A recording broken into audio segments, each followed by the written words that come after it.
গ্রাম সংসদের কথা বলা হয়েছে। আপনার বুথের কি কাজ হবে?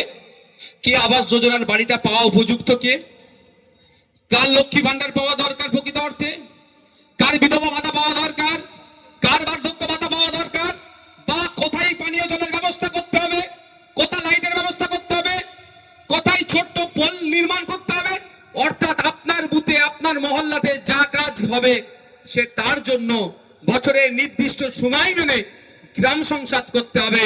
এটা অলরেডি পঞ্চায়েত অ্যাক্টে উল্লেখ আছে। এই অ্যাক্টকে তিনি ধ্বংস করে দিয়েছেন। তোলাবাজি করতে করতে এই আইনটাকে ধ্বংস করে দিয়েছে।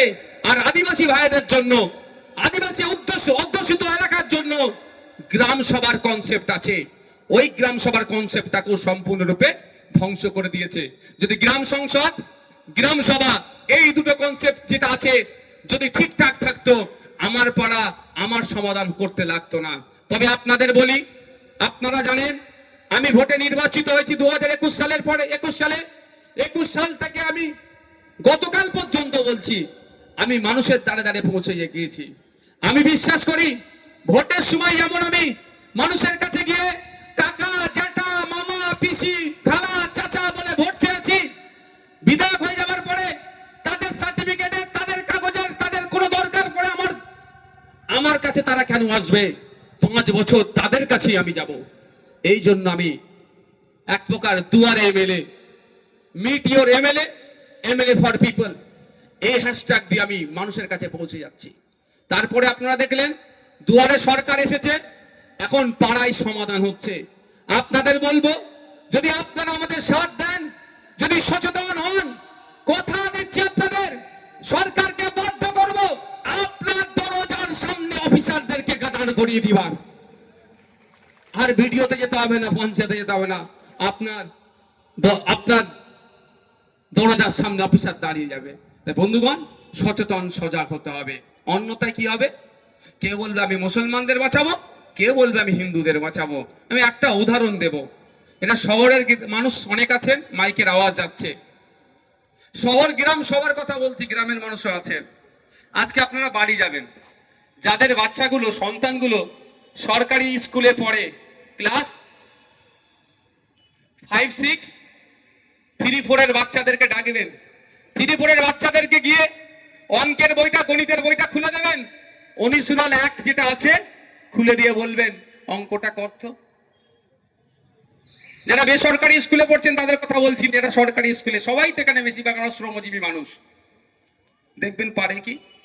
ক্লাস 5, 6 এর বাচ্চাকে জিজ্ঞাসা করবেন, পেন্টার খাতাটা দিয়ে বলবেন তোর নাম, তোর বাবার নাম, তোর মায়ের নাম, কোন স্কুলে পড়িস আর ঠিকানা ইংলিশে লিখে দে তো বাবা। দেখবেন কটা ফেল করে, কটা পাস করে। কাদের ছেলে ওটা? ভোটারদের ছেলে। কাদের ছেলে? যে পোস্টে উঠে ঝান্ডাটা বাঁধছে। আর যার জন্য ঝান্ডা বাঁধছে তার খোঁজ নিয়ে দেখুন তার পরিবারের কি কোথায়। বেসরকারি স্কুলে পড়াচ্ছে, সময়ের সাথে সাথে বিদেশে পাঠিয়ে দিচ্ছে, ডিগ্রি করে নিয়ে আসছে, আর আপনাকে লাঠিয়াল বানাবার প্ল্যান করছে।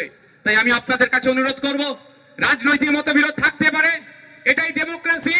আপনাকে বিজেপি ভালো লাগে, সিপিএম ভালো লাগে, আইএসএফ ভালো লাগে, কংগ্রেস ভালো লাগে, যে দল ইচ্ছা করুন, কিন্তু যার জন্য আপনি গলা ফাটাচ্ছেন সে আপনাকে পরিবর্তে কি দিচ্ছে দেখুন।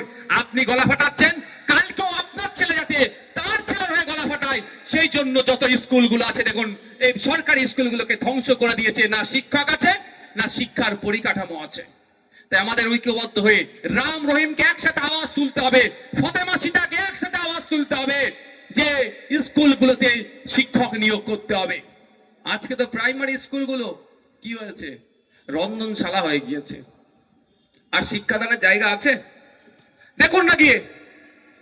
শহরের কথা আমি দূর বলতে পারবো না, অশোকনগর শহরে কি হয়েছে, কিন্তু গ্রামের গুলোতে আমি দায়িত্ব নিয়ে বলতে পারি,